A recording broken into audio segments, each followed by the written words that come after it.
I'm gonna get going here. I'm watching the participant number grow, but I think we should get started. We promised 7 o'clock, and that's what we'll do. My name is Holly Bernini. I am the Director of Development at the Goodnow Library Foundation, and I have Amy Sheldon with us tonight. Amy is our communications guru, who we could not do anything without. And so we are thrilled to have you all here tonight. Thank you so much for joining us. We have created at the Goodnow Library Foundation, we have created our Be Bold, Get Outside series. And we have been doing this throughout the winter.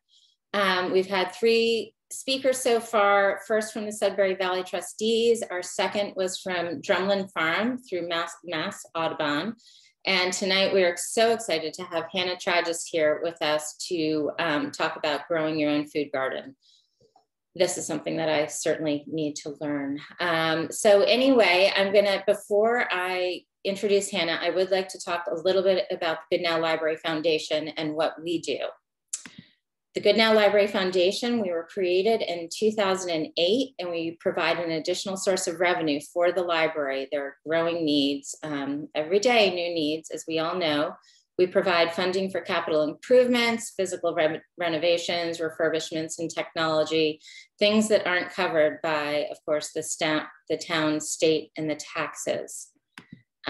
We rely upon the financial support of our community, including private gifts from individuals, foundations, and corporate partners. And we have, oops, sorry about that. We have done several renovations. We have a long list of things that through our work and thanks to our generous community that we've been able to do. Our most recent project is our Reimagining the Second Floor, which includes our newly designed teen space. It showcases a makerspace, our Sarah Sherman Now Lab, which is a great creative place for hands-on learning. We have coding classes, we have sewing, various technology, arts and crafts types of things, tinkering and creativity, and that's what we promote. And it's been a huge success. So we're very excited about that, and we're so pleased to have funded that. Of course, our biggest and most exciting endeavor right now is the renovation and opening of the historical room. Our historical room is a beautiful space that needs a little bit of an upgrade. We have archives and various documents that need to be protected. We are looking forward to creating a dedicated space for reading, writing, and studying. And we plan to rehabilitate and customize the shelving and storage for Goodnow's unique documents, historic maps, and artifacts. In addition to all of our capital projects, we do host this Be Bold series. This is one of the many things that we do. And these evenings have focused on a range of topics from arts and science to travel, parenting, and climate change. And as I mentioned earlier, this year our theme is Get Outdoors. I think we all need to be doing that right now. So that is what we do, and we hope that you learn more about us. We have a website, and if you join us on Facebook and social media, we would love it. Meantime, I will get into the quick housekeeping items for the evening. Well, first of all, there is a chat. So if you want to come on to chat and let us know where you're from, how you learned about this evening, we would love that. The webinar is being recorded. Everybody's camera is off and everybody is muted. Our program tonight will go until 8:30. We do ask that you submit your questions to the Q&A. Please don't use the chat for the Q&A. It is easier for us, and it will facilitate things a little better if you use the Q&A, and that way we will be able to acknowledge your questions and get to them hopefully when you're asking and when it's appropriate. So we will even be interrupting Hannah a little bit here and there to ask some questions, and this will be terrific. Oops, again, sorry about that. So I think we are at the end here, and I'm going to introduce Hannah. I'm going to let her take over. So thank you again for joining us, and here is Hannah. Well, good evening, everybody. Just give me 1 second while I share my screen and my presentation with you.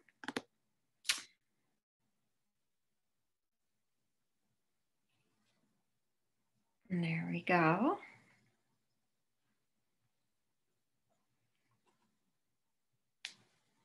Holly, how does that look on your end?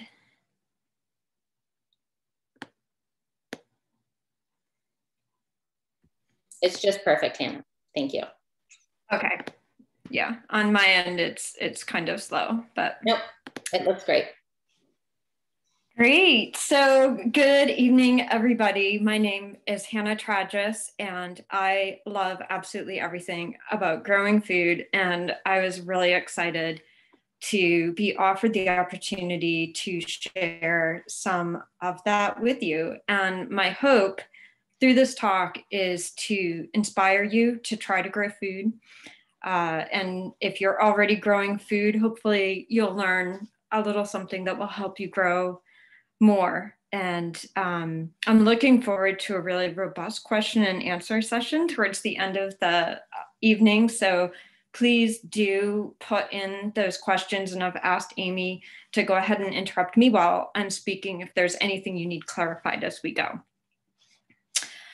My name is Hannah. I use she, her pronouns, and I am also inspired by Robin Wall Kimmerer to try to integrate the key and kin pronouns in an effort to express more kinship with the nature around me.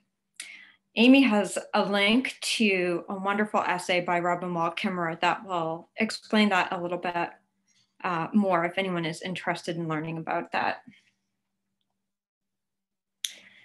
And I want to start this evening to acknowledge the land that we are on. Currently, I represent a farm that is located in Wayland, which is the former land of the Nipmuc and Pawtucket Indigenous peoples tribes.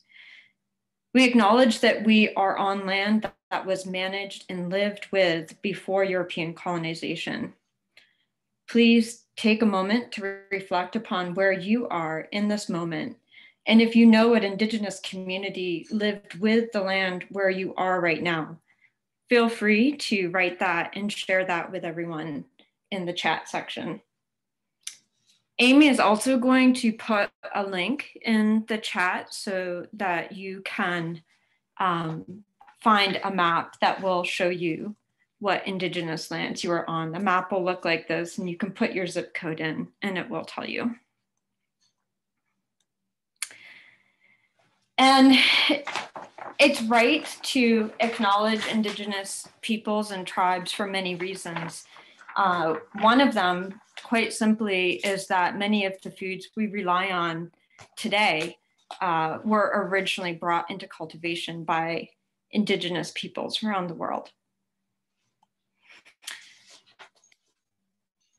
Last year, along with 3 or 4 other women, a few of which I have already seen are in the audience tonight, Kathy and Loring and Carrie, Nancy, I saw all of you in the audience, and Betty. We found an organization called Aurelia's Garden, and this organization is dedicated to growing food for emergency hunger relief organizations. Currently, we supplied food to the Open Table Pantry in Maynard. Last year, we sent approximately 3,000 pounds of food, and this year we are targeting anywhere between 15,000 and 20,000 pounds of food.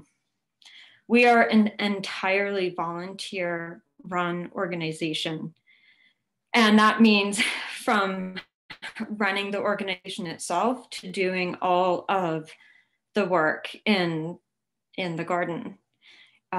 We were granted the use of 1.5 acres of private farmland by a very generous man named Mike Patterson. And we have been cultivating a very large garden there almost an entire year now. Kathy Martin, who is in the audience and is the author of a local food blog called Skippy's Garden, also created our website. So please do check out aureliasgarden.org if you want to learn more about what we do. So we are a 1.5 acre farm. Open Table is a strategic partner of the Greater Boston Food Bank. And this is just a shot of the garden from last year. And that's Nancy right in the center. Okay, well, let's get down to business. So we are all here tonight to talk about growing food. And whenever I start on a project or am trying to lead a group on a project, I always want to know why. Why do I want to do this project? Why do you want to do this project? So why do you want to grow food? And if this was a live talk, we could have a 5-minute discussion about that with each other. But this evening, I'm going to just share with you a few reasons why I grow food. One, just gardening in general. You're connected to nature and you're connected to all of nature, from everything that lives in the soil to everything that lives in the air and the nature that surrounds your garden, that surrounds your home. And it's an amazing thing to be connected to so many organisms, especially if you slow down and let those organisms in. How many people have let bees crawl all over them willingly, or praying mantises? I suggest you try if you haven't. Gardening, and especially growing food, is an amazing way to connect with family and to connect with friends. As I said, most of our work, all of our work with Aurelia's Garden is volunteer driven. And one of the immense pleasures and benefits of that is to be with people that we know and that we love, and to welcome new people into friendship and kinship with us as we work together through some very challenging situations. But it's a wonderful way to just build community with people around you. It's also really good exercise. There's a lot of shoveling, there's a lot of raking, there's a lot of digging and pulling and lugging, and if you have enough people working on it together to help share the load, those are all manageable things to do. Last year during the pandemic, when many people were shut inside and didn't know what to do, were afraid to leave their homes, we worked extremely hard to establish COVID safe gardening practices and to be able to get outside safely and work together and enjoy being outside.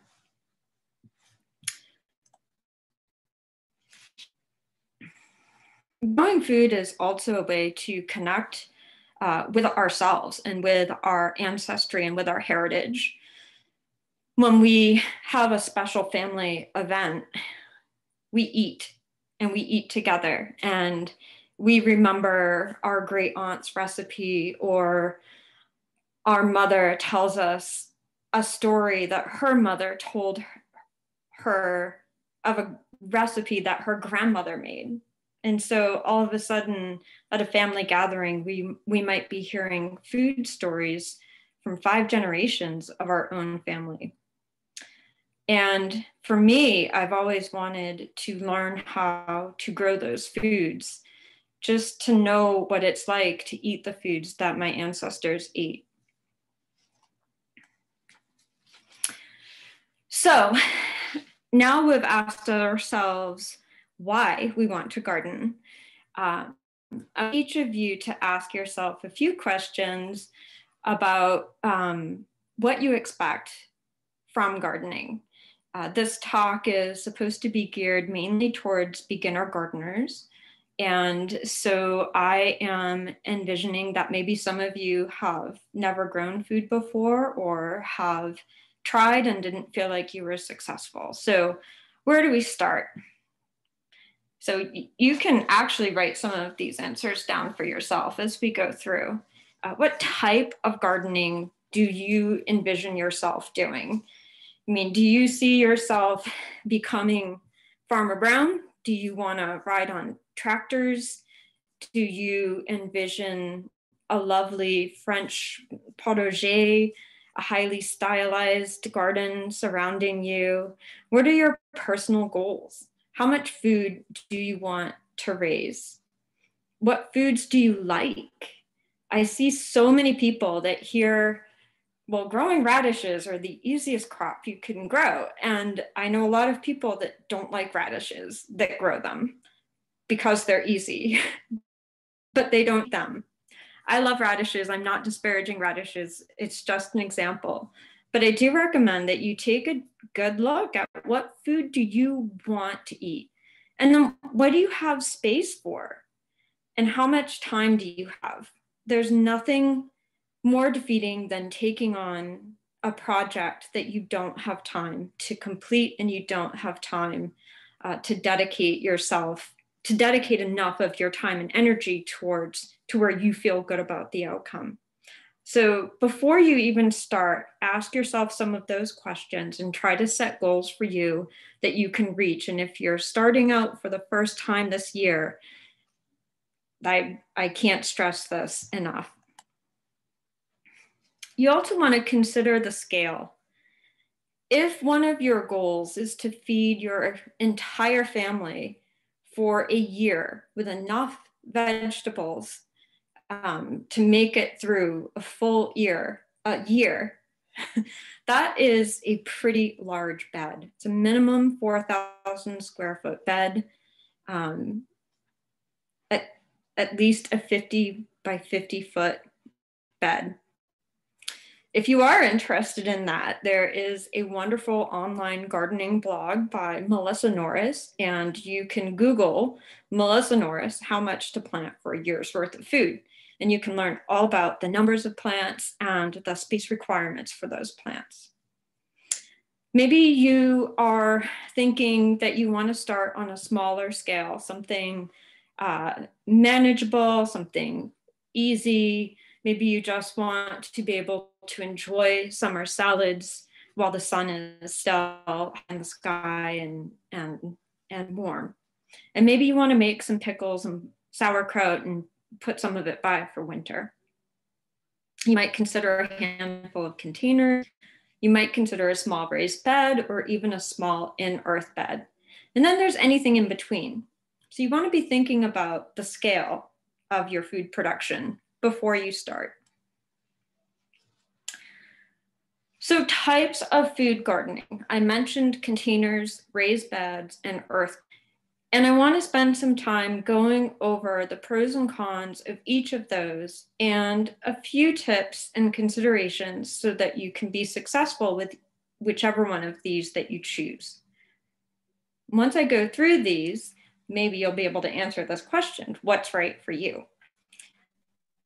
And I'm going to give you a little bit of a spoiler and tell you that I actually do all three of these, but I've been doing this for 45 years. Hey, food gardening. Is there a question? There is. You said I could interrupt, so absolutely. So this question is, I use containers on my porch. I use about 12 feet of length, laying pots along this length. It's northeast facing. Gets morning light on one end. The other end gets afternoon light. Okay. I often grow herbs in clay pots and tomatoes in the Home Depot orange buckets. Nice. Okay, and I use the porch to try to keep the squirrels and chipmunks away from what I grow.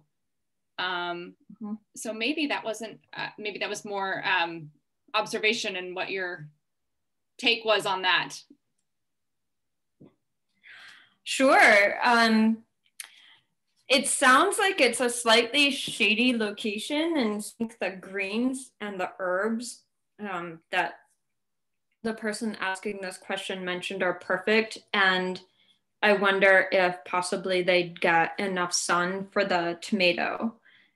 Tomatoes are a real heat-loving and sun-loving crop, and they need a minimum of 8 solid hours of sunshine a day to really produce fruit.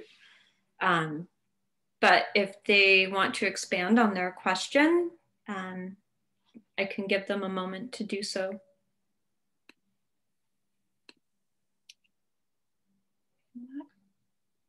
I think not yet. Okay. But I won't hesitate to interrupt you again. Oh, sorry. The question is what to add or how to add beans, cucumbers, lettuce. So yeah, what to add, sure. How to add, yeah. Yeah, sure. So if you want to remain with using the space on your porch, you'll want to use more containers, and you want to make sure they're good sized containers. Window boxes are fabulous for raising things like lettuce or spinach or some of your smaller heading leafy greens. And those do really, really well in lower light conditions. Cucumbers are, they need a lot of light. And so if you're not going to get a ton of light in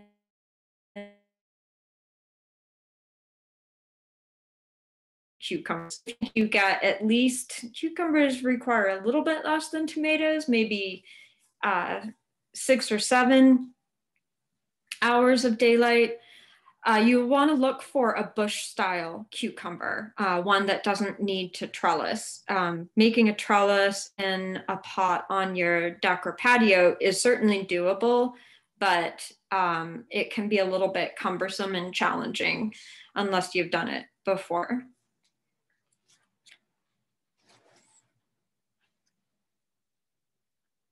All right, I'm going to keep going. And Amy, I got a little flash across my screen that said my internet was unstable. So if you could text me if it looks like you're losing me, that would be great.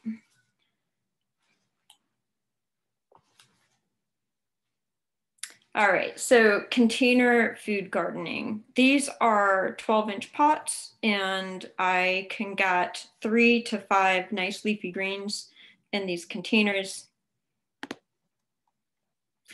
There are a lot of benefits to container gardening. One, it is convenient. You can put the containers right outside your kitchen door. You can put them up on benches or tables or railings along your patio. They're easy to maintain and care for. They're very flexible. You can move them. If you're growing a beautiful pot of basil and you're about to get an early fall frost, you can move the basil inside for a day or two and put it back outside when it got. In containers are beautiful ornamental edible plants. A lot of plant breeders today are creating vegetables that are as beautiful to look at as they are delicious. Containers also offer a boost for heat-loving vegetables such as tomatoes and cucumbers and peppers and eggplant. Getting that soil up out of the ground lets it warm up faster.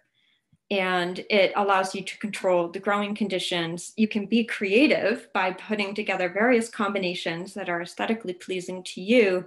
And containers are back and knee friendly, especially if you can get them up on a bench. That is a good friend of mine in this picture who is standing at her leisure, looking at the plants.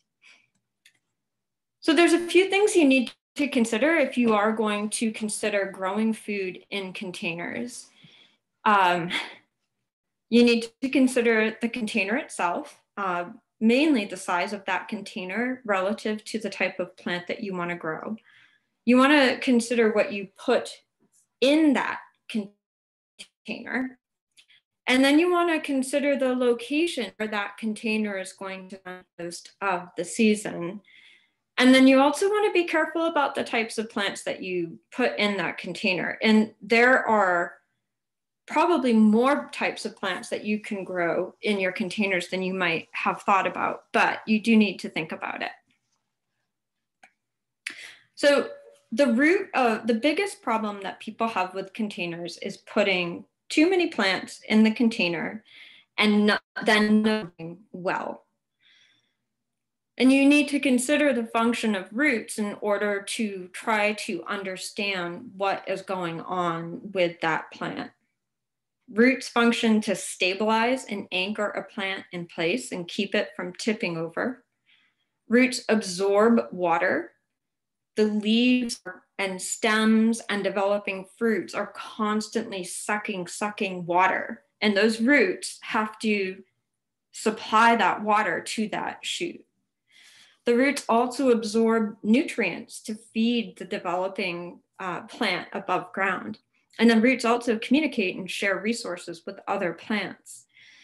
And it's typically thought that the root system of a plant is actually slightly larger than the portion of the plant that you can see above ground.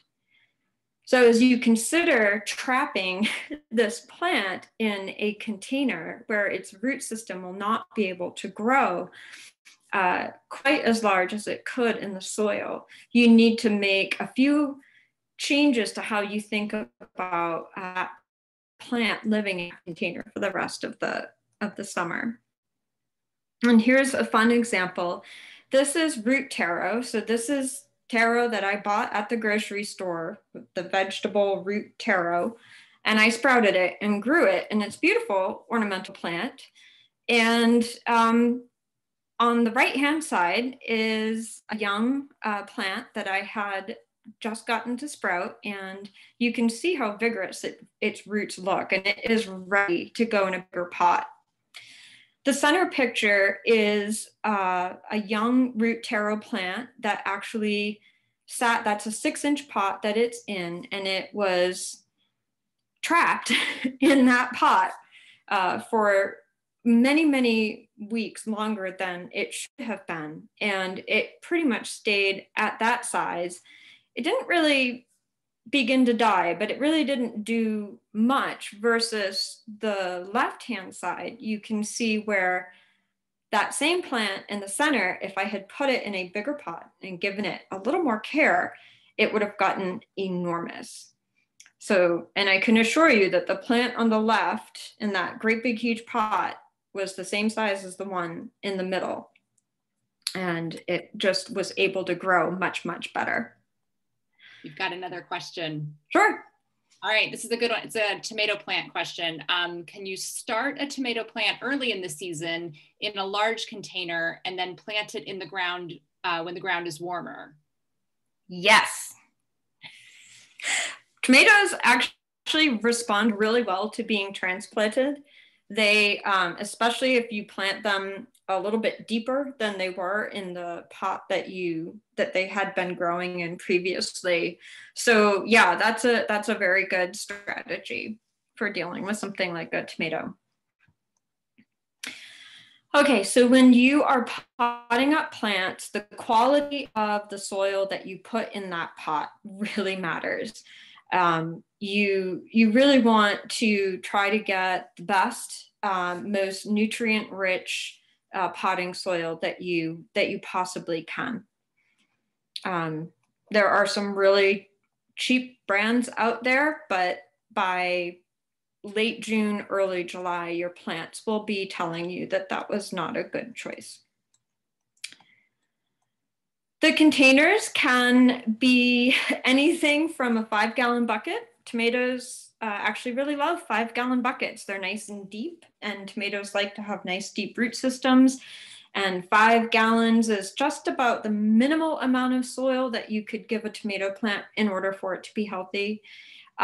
This little red radio flyer, Kathy, this is one of your pictures. I thought it was so cute. Or containers can be super, super fancy and beautiful. If it holds soil, it can hold a plant. So I'm just going to run through just a quick selection of plants that do well in pots. So herbs love to be in pots. Herbs especially love to be in clay pots because they like really good, well-draining soil, and they don't like moisture held around their roots for too long.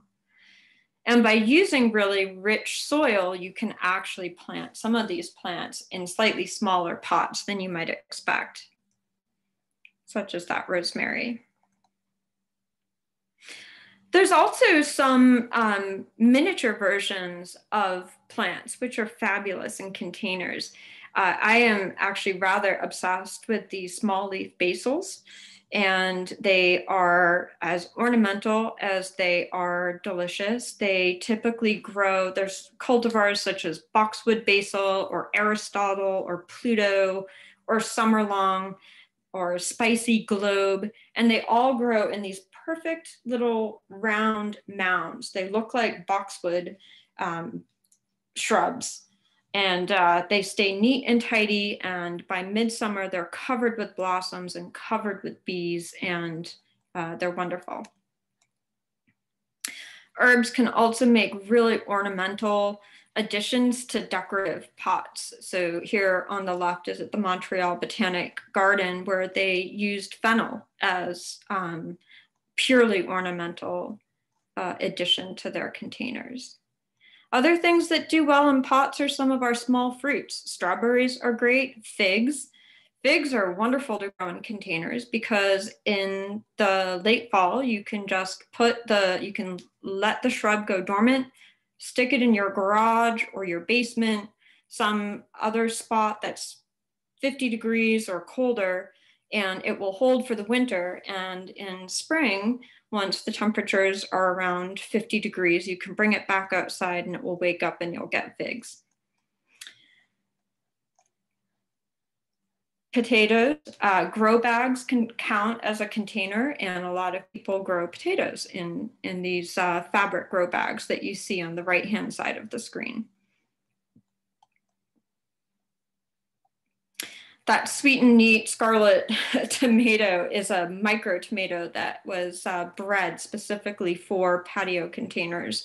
That's its full size, it's covered with fruit, minimal growth, and it fits really nicely in a small container.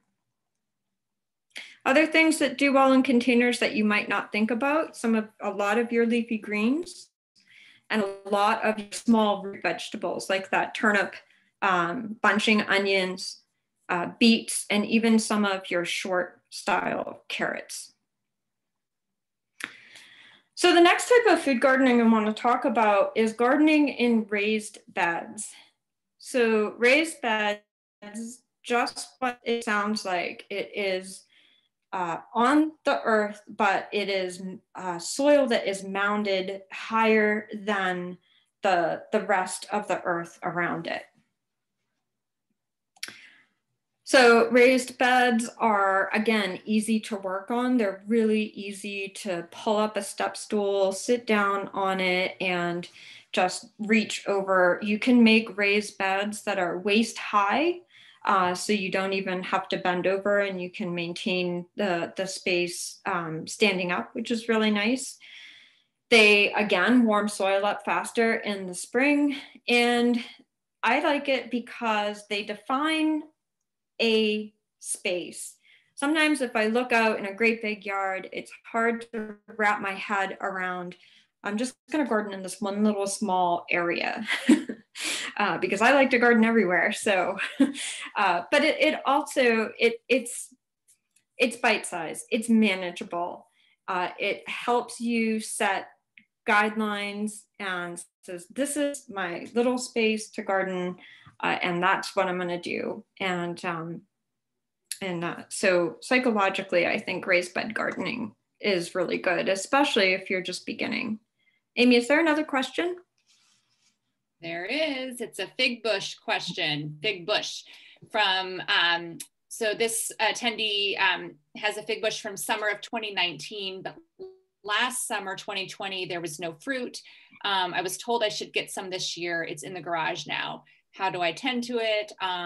Once it's taken outdoors, fertilize, full day sun, add more soil to the pot, and does it attract wasps? Oh, I don't know anything about the wasps. I do know that chipmunks love to crawl up them right as they're just almost ripe. Chipmunks love them. So like any container plant that you grow, you do need to repot it from time to time. That soil condenses over time. And so if you think about soil, soil is about 40% space. So there are sand and silt and clay particles, and there's organic matter, and there's microbiology, and that's part of soil. But the other part of soil are the spaces in between all of the physical particles that allow for water and air and to move. And over the years, soil that is in a container settles. Every time you water it, it settles and condenses, and that restricts the root ability to grow well. So typically you would repot your plants every 1.5 to 2 years.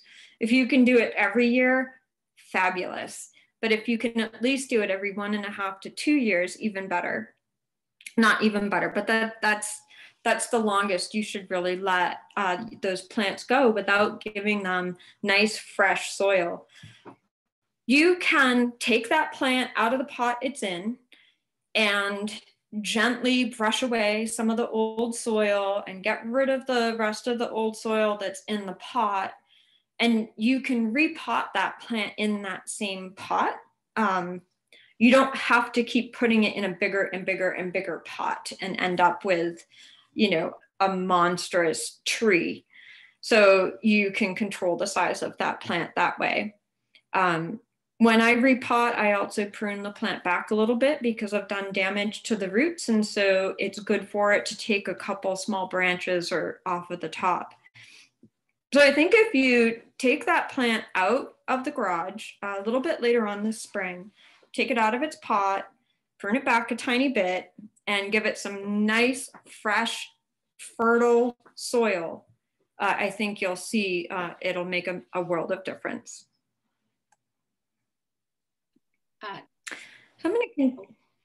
Any more questions? There's actually one in the chat I got. What vegetables grow in more shaded areas? What was that again? Say it again. What vegetables grow in more shaded areas? So if you think about what you're getting off of that vegetable to eat, that is the best way to determine which ones need more sunlight. So in general, vegetables that you're growing for a fruit, so something that's going to flower and produce a fruit, whether it's a cucumber or a squash or a tomato, those require a lot of sunlight.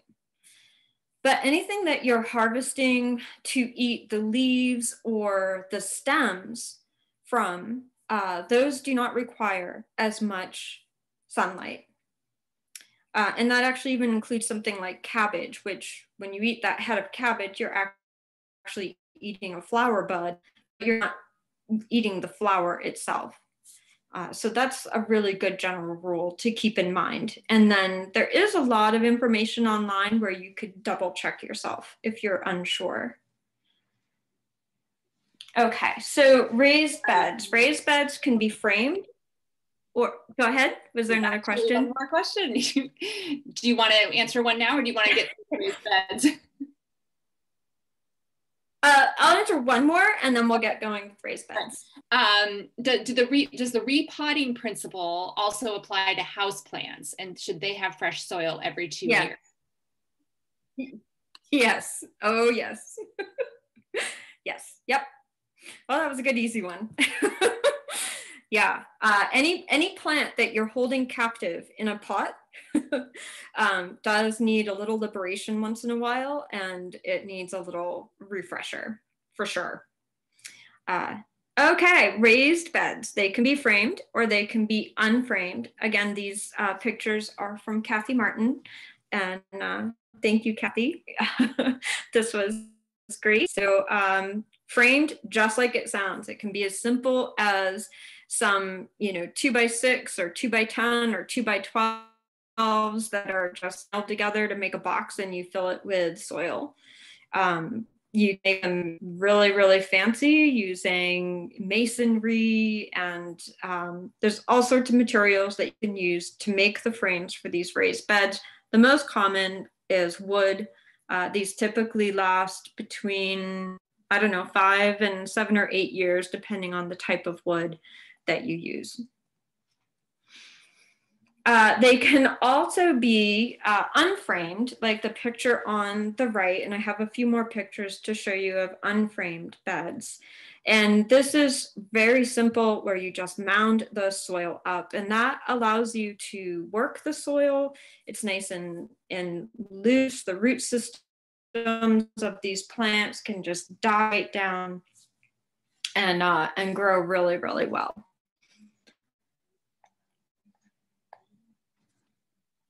Okay, so on the right, again, you can see some more raised beds that do not have frames on them, and you can see some really nice, lush plants growing there. And on the left is another example of some framed raised beds.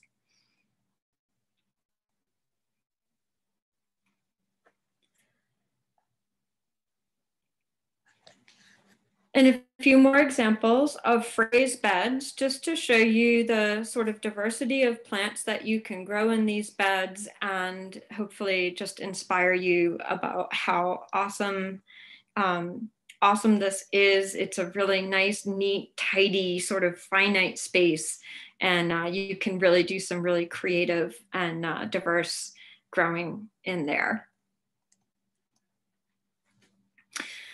And then there's food gardening in the earth gardens. And there are lots and lots of benefits to earth gardens as well. They can be any shape or size. They can be in just about any orientation. And these are my garden. This is one of my vegetable gardens at home. And I actually change the directions of the row each year. I have not done that for the last 3 years, but I used to change the direction of the rows each year. Earth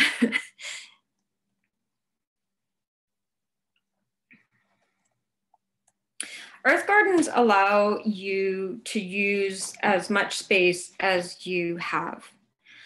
And gardening directly in the soil allows you to be utilizing all of that microbiology that's in the soil. And if back when we were talking about the different scales of food gardening, if you were saying in your head, I want to feed my family for the year, you're most likely going to find it easier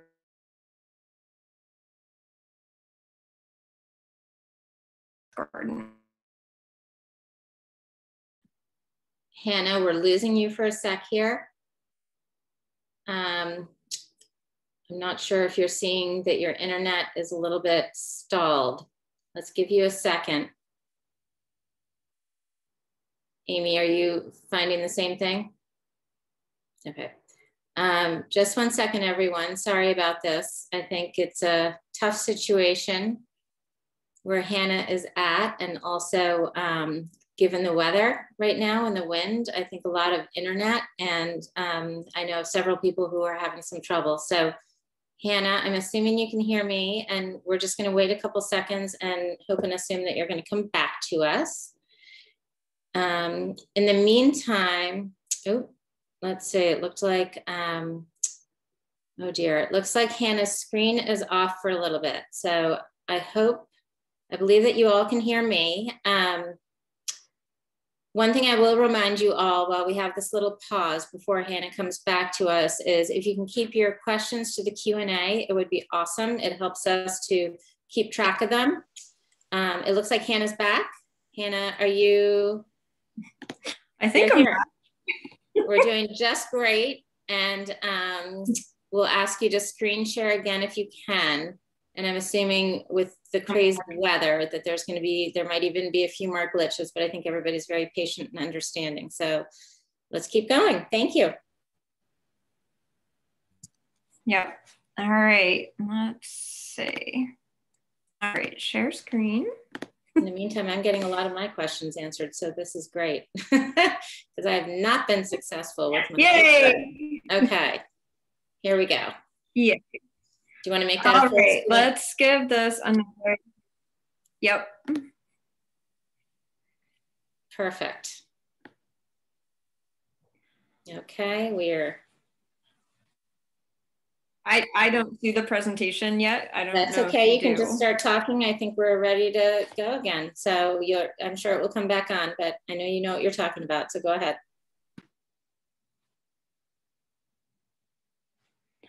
I can't see the presentation, so I don't even know what slide it's on. Do you want to just start? You've been talking about, of course, the in the earth gardening. So if you want to go, just talk a little bit more about that, what you know about in the earth, or we can also ask a few questions. We have a couple more questions in the Q&A. Do you want us to do that while we're waiting for the? Yeah, let's do Q&A. Okay, that'd be great. Let's do that. Amy, do you want to ask a few of the questions, or I can go ahead? Sure. Yeah. Let's see. Oh, this was one about raised beds. Do you have to refresh the soil in the raised beds similar to containers? You should be feeding that soil and rejuvenating that soil. You don't necessarily have to dig it all out and replace it like you would with a container. But yes, you should be thinking about feeding that soil every year, whether you're adding some fertilizer or if you are adding compost and trying and working with cover crops and trying to work in soil nutrients that way, you do definitely need to be rejuvenating that. Usually by the end of year 2, you can start seeing productivity really be decline in a raised bed if you haven't done anything to feed it. And you said there was another question? Yes, it's in the chat. Good. Oh, is that the one you see, Holly? Sorry, I missed the one that you just asked. So I have one about squash seed indoors in a container. Okay, and then there's another one about refreshing the soil in the raised beds. Did you answer? Oh, I think that was. Okay, I'm trying to. Oh, there's your. Well, you want Here to? We go. We'll come back to the other question. Is that good? That's great. Let's go with it while we've got it. All good. Okay, so lots of rewards to earth gardening. If you really love working with people, you need to work with more people. There you get more produce out of it and you put more energy into it. There's this just enormous overturn of input and output from the spaces, and really great photo ops, I just have to say. Okay. And it's the only way really to achieve that large scale production if that's your goal. And this is kind of an extreme example of a large earth garden. We are really technically a micro farm. So we're a little bit bigger than most people would go at home, but I do know people who do, 50 by 50 or 60 by 60 foot plots. Our garden space last year was 100 by 100, and that's 10,000 square feet. This year, we're expanding it to 18,000 square feet.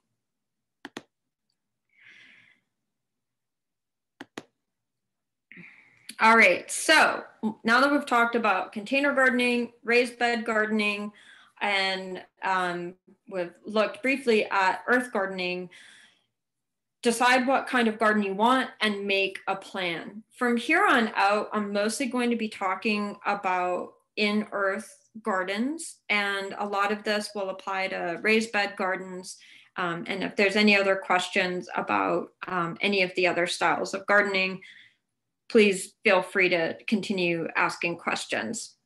So you've made your choice and now you want to make a plan, and you can make a beautiful fancy plan like this, or you can make a hand-drawn plan like this. It doesn't have to be fancy, but it does help to sit down and think about the space that you have, do some research on how big those plants are going to get.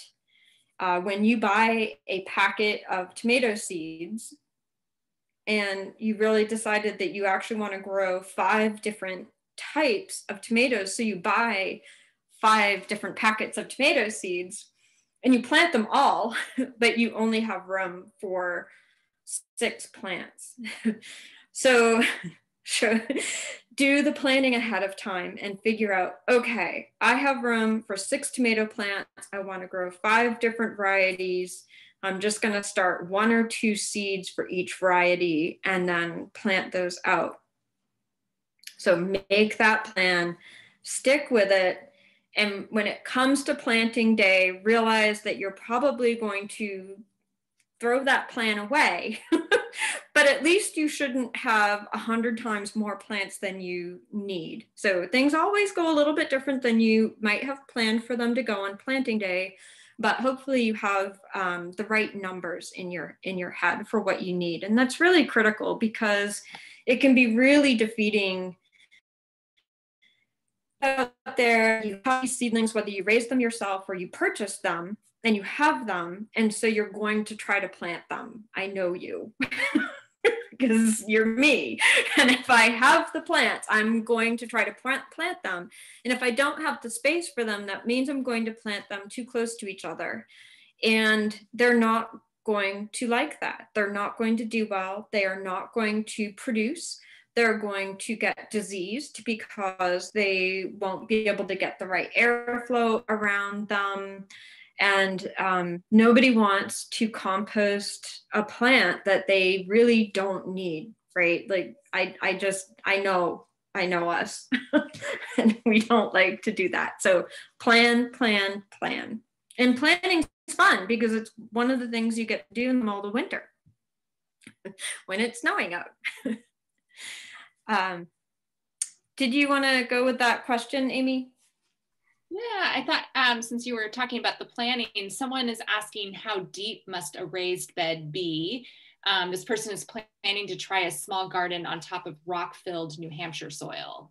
Ah, okay. So rock-filled New Hampshire soil, if you really, you're probably going to want at least a 12-inch deep bed.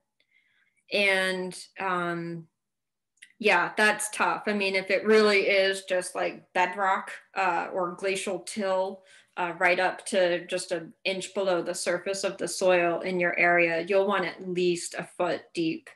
If not deeper, if you think that you can get that deeper, I'd do a couple feet deep. But yeah, otherwise, minimally, they should be probably 8 to 10 inches deep for general purposes. Was that the only question? There's one more. It's about the participant once started a squash seed indoors in a container, transferred to the ground and ended up with lots of flowers and leaves, but no squash. It was well lit and had good drainage. What went wrong? A lot of things could have gone wrong. First of all, squash is something that you really should just plant it directly in the ground at the beginning of June. They don't really love to be transplanted, and it stresses them out a little bit, and that will set them back, and it will set them back on the production of female flowers. So you're saying that it flowered a lot. I'm going to guess that they were probably just all male flowers. The other thing that happens with starting squash indoors, if you start them ahead, I do start squash sometimes indoors ahead of time, but no more than 4 weeks from my intended planting day. So you really want a really young seedling that you're going to transplant, or again, it's going to stress it out. And that stress translates into physiological stress and setbacks for the plant. And it could even have gotten a little bit of a cold hit. Squash are tropical. They do not like the cold. So I don't know what time of year you planted it out, but it might also have just been planted out a little too early. Okay, so you want to set your frame of mind. You want to, be set for success. So we want to be bold, right? That's the theme of the night, be bold and get outside. So we want to be bold and we want to embrace this process. Gardening is messy. Gardening, I make mistakes every single year. I learn from those mistakes. I laugh at those mistakes now because I just expect it.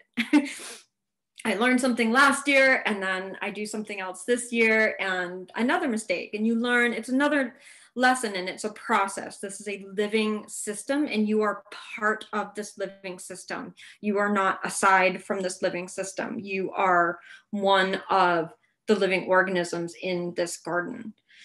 So take those setbacks as the lessons that they are. Be proud and savor your successes. Show off your fruit baskets to everyone and anyone. That is what Instagram is for. Be amazed. Be amazed. There are some of the coolest things you'll ever see, like a summer squash where there's actually 3 grafted together. I mean, it just, there are just some truly, truly amazing things that you'll see in the garden. And be positive. Do not get defeated.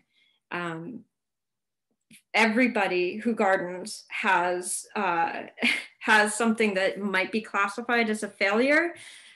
Try to look at it as an opportunity to learn and to do better next time. And be inspired by others. Look around you, look at some of your local gardening experts and look to them for advice. So you have a woman in Lincoln who has a garden blog and has had this blog for many, many years. Lots of cool information at Skippy's Garden. You can come volunteer with us at Aurelia's Garden. We talk about gardening, and every day is like a institute lesson. So be informed and keep learning. Just keep asking questions. And speaking of questions, I see that we have 2. There's actually, and I got one in the chat as well. I'm going to try to go in order here.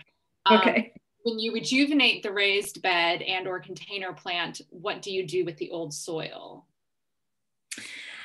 So what do I do with it? I compost it or I put it in one of my perennial beds, which definitely do not get the care that my vegetables get in my yard.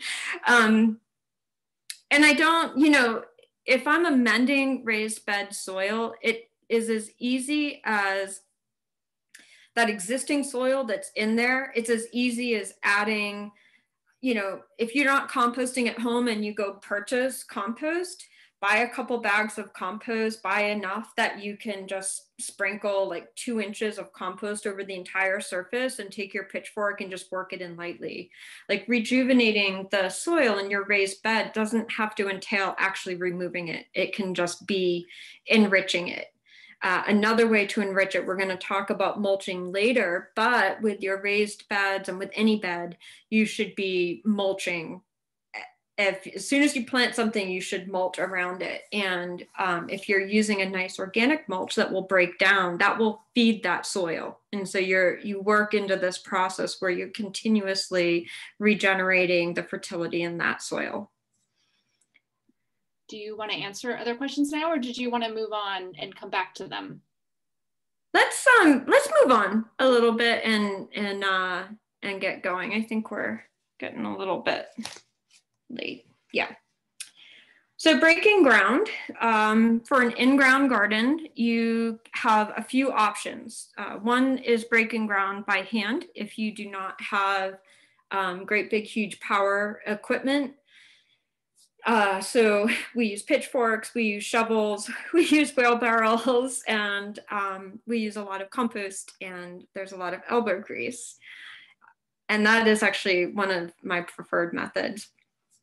You can also sheet mulch, especially if you have a lot of high school kids at your disposal for free labor and are willing to dive in the school dumpster for cardboard and then strip it all of its tape and stickers. Sheet mulching. So sheet mulching is actually a fabulous way to create a new garden. I have done this at my house. It's best to do this in the fall, where you decide the area where you want your new garden. You lay down a bunch of cardboard that's nice and clean. You don't want the shiny cardboard, and you don't want stickers and tape or anything like that on it. But lay that cardboard down, or thick, several layers of newspaper, and then put fresh topsoil and loam and compost, pile that up 10 inches deep.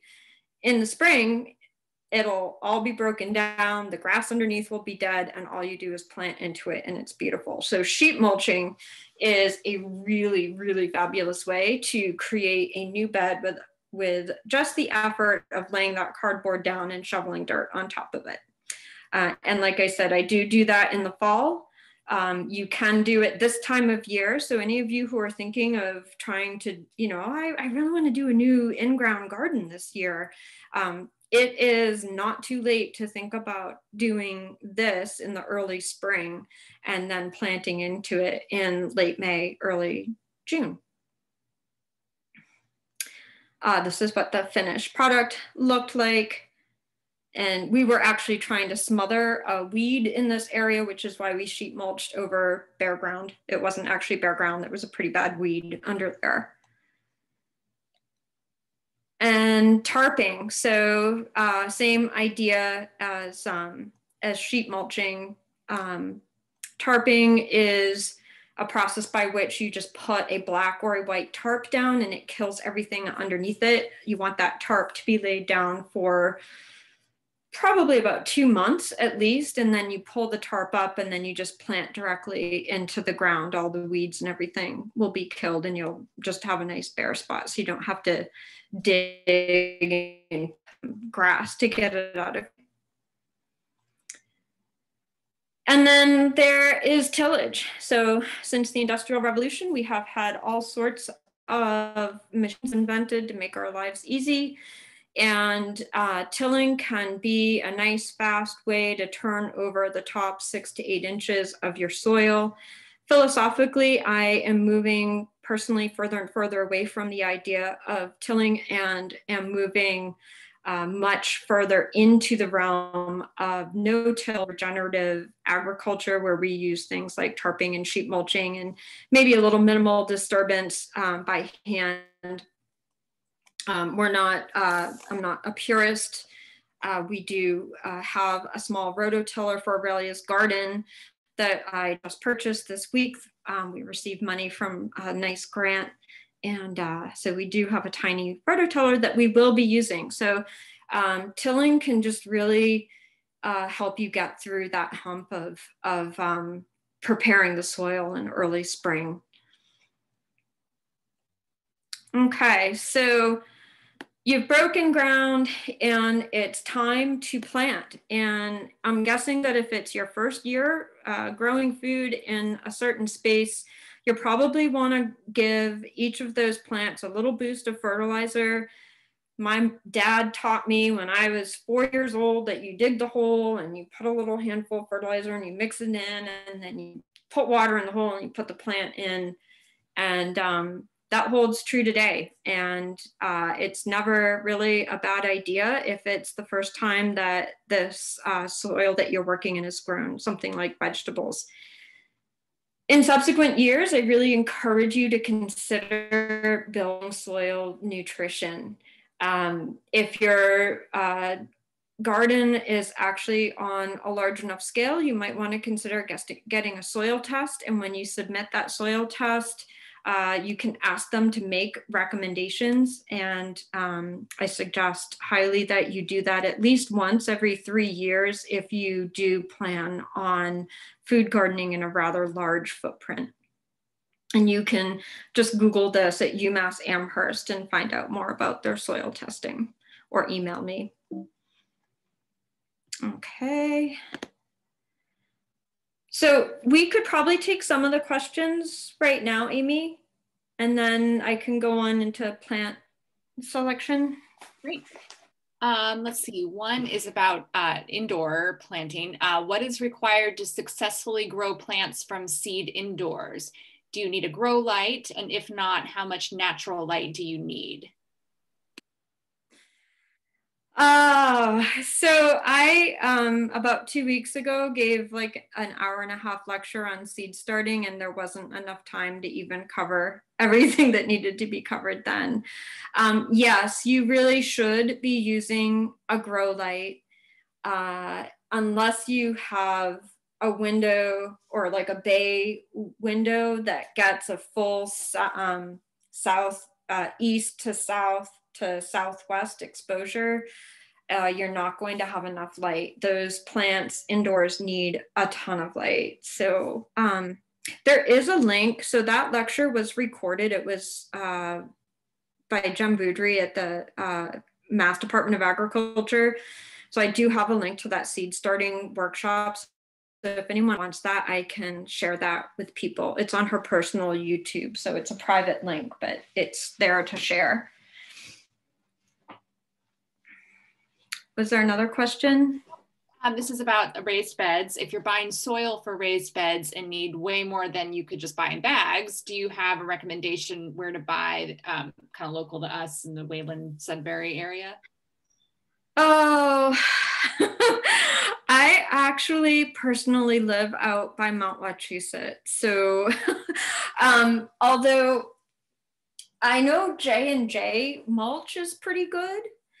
And if you have a local agway, gosh, I don't know, Lauren, Kathy, any of my more local peeps that are in the audience, if you know of any, you might want to throw it into the chat for me. And I don't know who else is logged on. So if I missed someone, I don't know. Then there's just one more quick question about the tarp that goes down, or when would the tarp go down for 2 months so you can still plant that season? Yeah, so if you wanted to plant that season and you needed to kill back some weeds, or you're just trying to, you know, kill off the grass in an area to establish a new garden, you would probably want to get that tarp down really as soon as the snow melts, which I still have 18 inches of snow in my yard. I don't know what you guys have for snow there. You might not have any, and you could get the tarp out this weekend.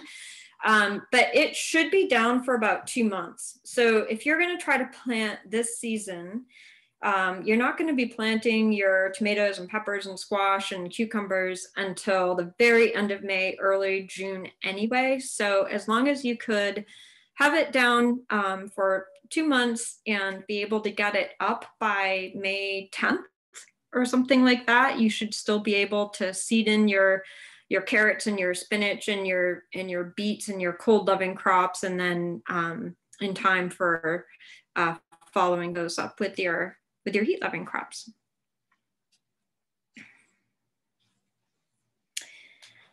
Okay, so you've broken ground and we've got our first crops planted, and or we're getting ready to plant our first crops. You can start the seed yourself, or you can purchase transplants. And again, this is part of your planting process. You don't want to start seeds of certain crops too far ahead of time. You want to really plan it. So with your brassicas, which are your cabbages and your broccolis and your kohlrabis, things like that, you just want a seedling that's about 6 weeks old. So if your planting date for that kid until May 15th, don't start it till April 1st.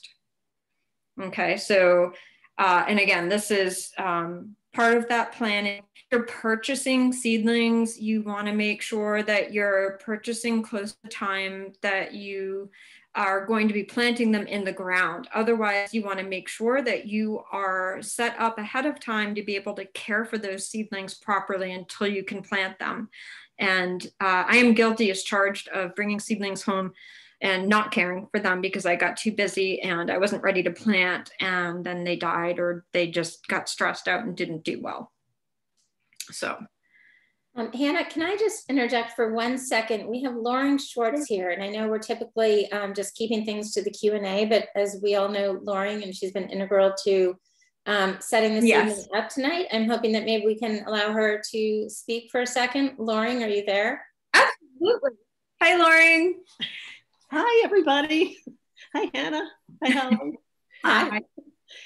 Thanks for being here. This is just great. I had put a comment in. I know I get my compost from Julian's just right nearby in Hudson, so that might be helpful to some people.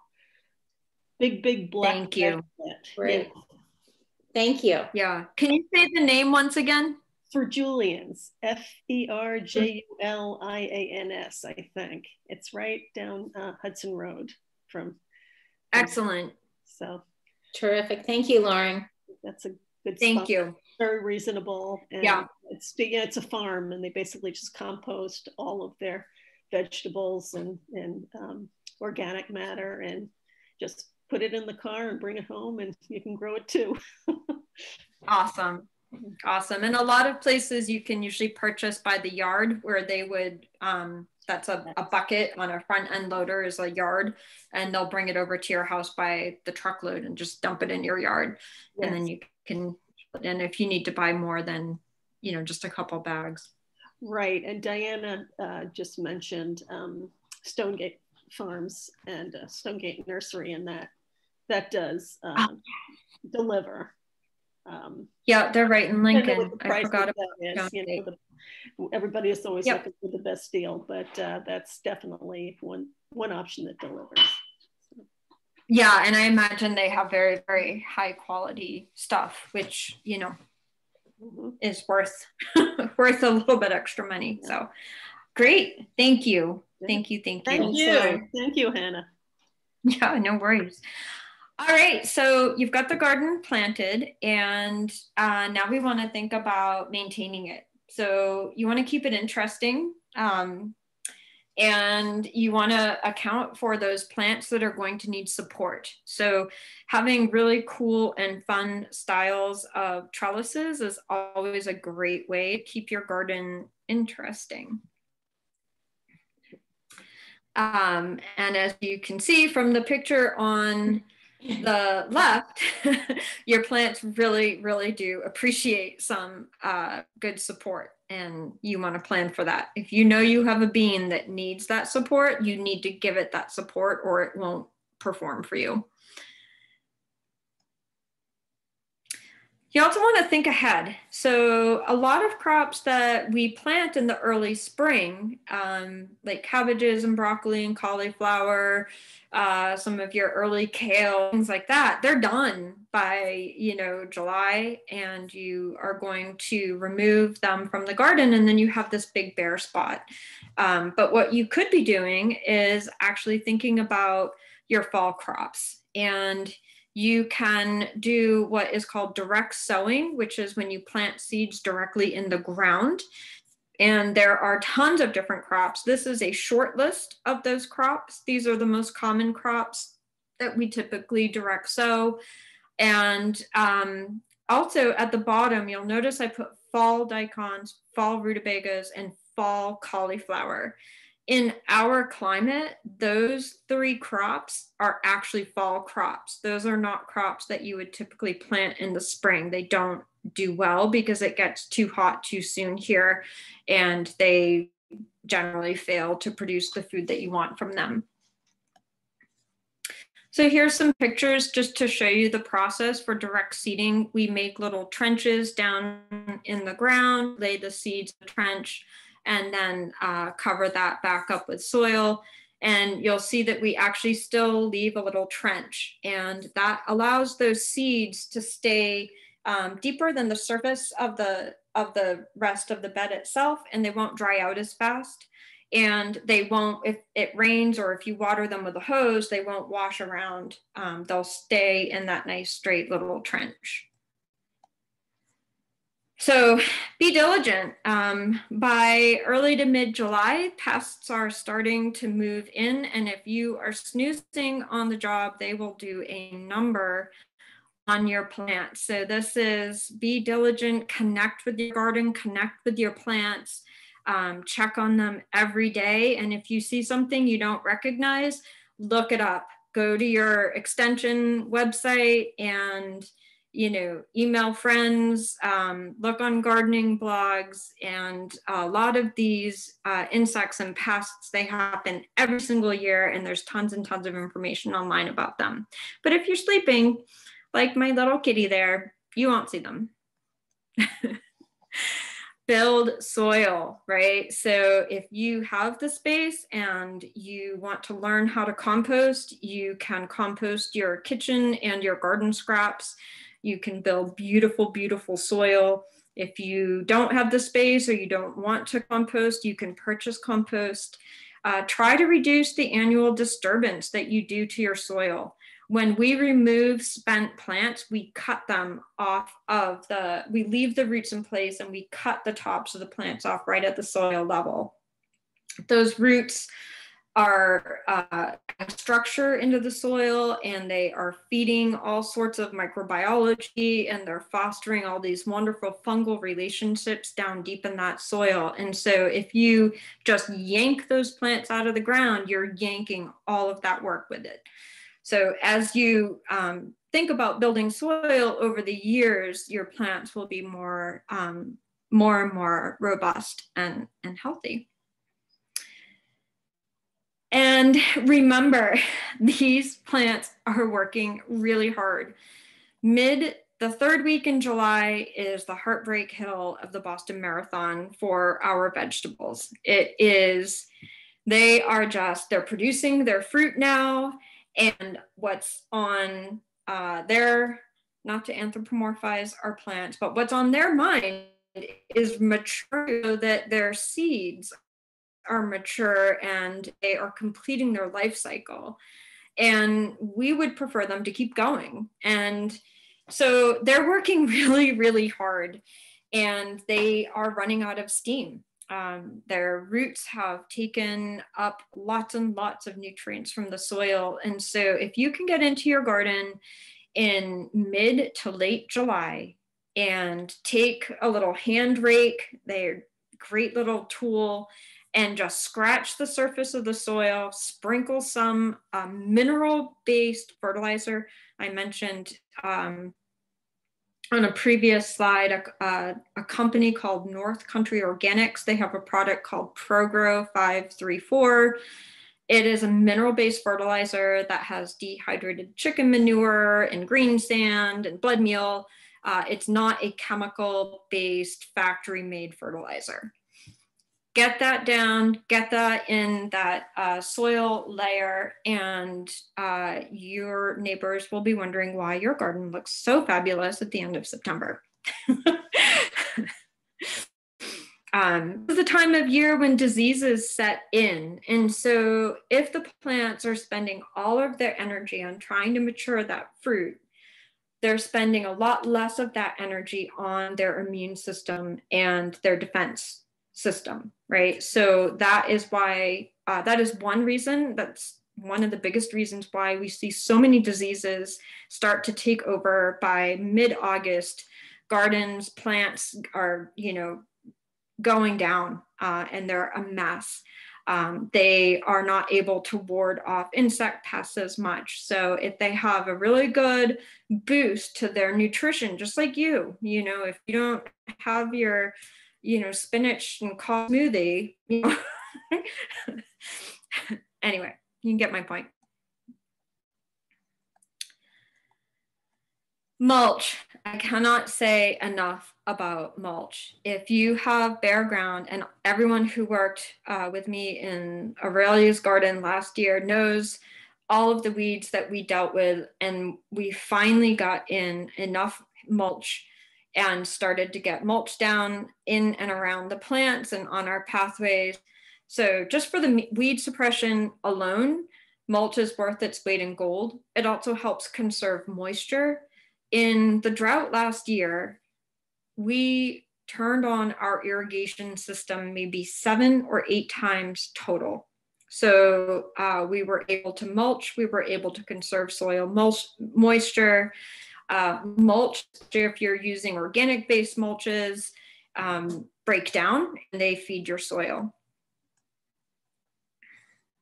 Other examples of mulch besides that, straw, sawdust. I had a neighbor that got 4 cords of firewood that he cut last year, and I trucked myself over to his house every day with my wheelbarrow to grab his sawdust. It made fabulous mulch for my garden. Wood chips are really, really great. Shredded leaves, buckwheat hulls would look really cool, make great mulch, shredded newspaper, cardboard, and yes, even black plastic, although that doesn't end up feeding your soil. And finally, if you aren't inspired to get out to grow food just to grow food, and for all of the fun work that it is, you will connect with nature in amazing, amazing ways. And you will feel like a different person because of it.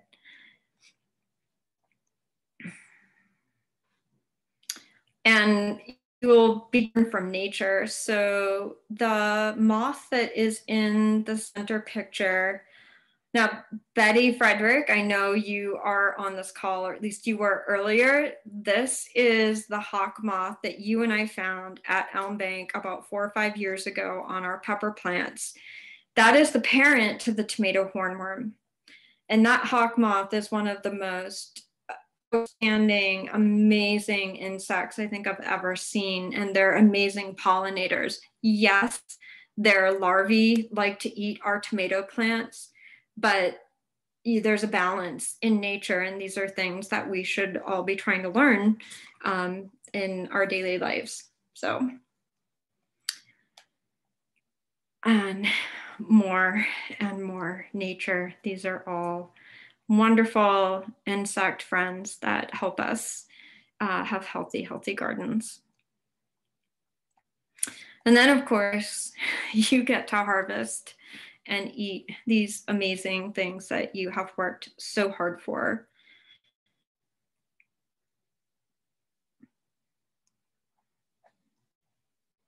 Anyone that knows me knows I have a thing for celeriac, so that. So, excuse me, Hannah, we are getting towards the last 5 minutes, and you are a wealth of information. I have a feeling could go on for ages, and this is awesome. I don't know if you want to wrap some of it up, if you want to answer a few more questions. We can, somebody also in the chat is asking, I believe, about if you can, we can write the soil. What was it? Maybe you can look at that, but it's either in the chat or the Q&A asking about if we can address the name of the fertilizer that you. Yeah. And this is a great place to stop. So what I'm going to do is just go to my final slide. And another question is, can we share these slides at the end of the, tomorrow when we put out the video, the recorded video? Would you like us to share the slides? Is that easy enough to do, or?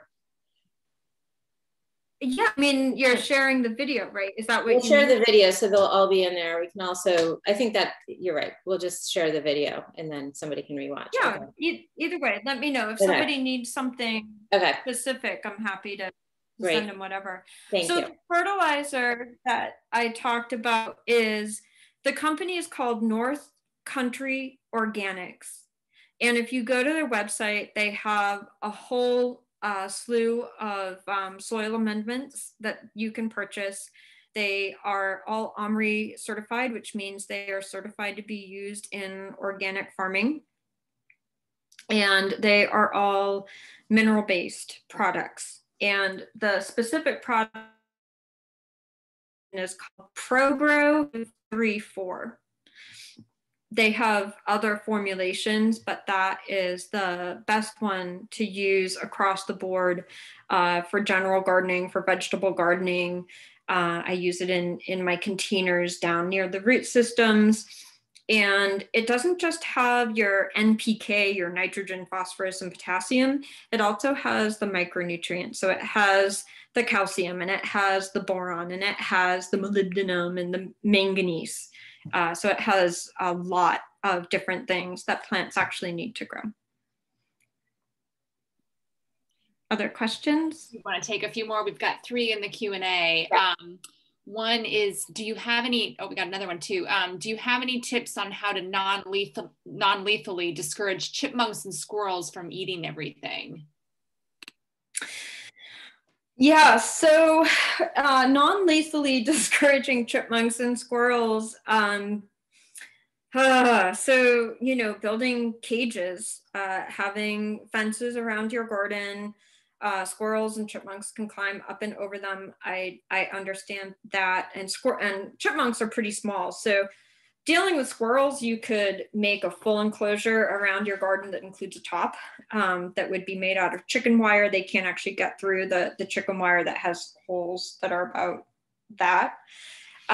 Chipmunks are another story, and I haven't really run into a lot of repellents that work well, but you can try some repellents, like there's one called like Rodent Max or something like that, and I think it's ground up castor bean seeds, and it smells really, really awful. One thing, if you're using repellents, you need to use them before the animals find your crops, right? If you have a garden and it's growing and you know you've got some critters out there, get the repellents down before the critters get to your garden and find out that they like it. Because what my experience is, once they've had that first taste and realize that they like it, you can spray, you know, cayenne pepper and, you know, rotten eggs and dried up castor beans on it all day long, and they will just continue to eat it. So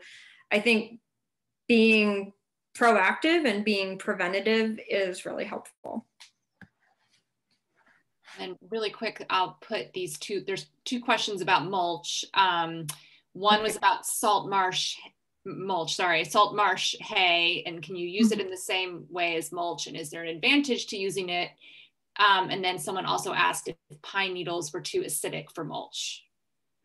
Yeah, no, so pine needles are not really too acidic for mulch. We live in acidic soil anyway, New England in general, and pine needles actually make a fabulous mulch. Salt marsh hay, so my first degree was in marine ecology and biology, and in my heart, my belief with salt marsh hay is that it is not often harvested as carefully and sustainably as people might lead you to believe that it is. And I think that it does a lot of damage to our salt marshes to go in and try to mine them for hay. So I actually don't recommend using salt marsh hay. Technically, yeah, it's a fabulous mulch. It doesn't have weed seeds in it that germinate and grow well in our garden soils, because it's, you know, plants that grow in a salt marsh and need that habitat to grow in. So that's kind of a mixed bag as far as I'm concerned. But as a mulch, yes, it's fabulous. But I would not use it for a lot of conservation reasons. Really quick, the fertilizer, the Pro Grow, can you repeat what that was again? The company is called North Country Organics. Right, okay. The name of the product is Pro Grow 534, and there's no W at the end of grow. It's just PRO GRO 534. Okay, so we have reached our time. Hannah, would you like to continue with anything? Shall we can wrap it up, and all of your information? We've covered a lot of ground. Okay. I think we've covered a lot of ground, and we had a lot of great questions. I really appreciate people asking so many questions. I'd rather, you know, give a talk that's actually, you know, giving people the information that they want. Well, we'd like to thank you so much. We hope, thank you all for joining us. I'm sure you enjoyed it. And as you can see, Hannah has her information here. I really encourage you to check out aureliasgarden.org. Hannah does amazing work. And I believe I neglected to talk about all the other wonderful things Hannah does at the beginning. And I apologize. I think I was so anxious to get to the presentation. But we've been thrilled to have you tonight. I've learned a lot. I think everybody has. So on behalf of Aurelia's Garden, Hannah, the Goodnow Library Foundation, we thank you all for joining us. We will be pushing out the notification when we have the recording all set, and we will pass it on to you, and then you will be able to see the slides again and get all of your information. So thank you again, everybody. It's been a great evening. Bye-bye. Thanks, everybody. It was a lot of fun. Bye. Bye-bye.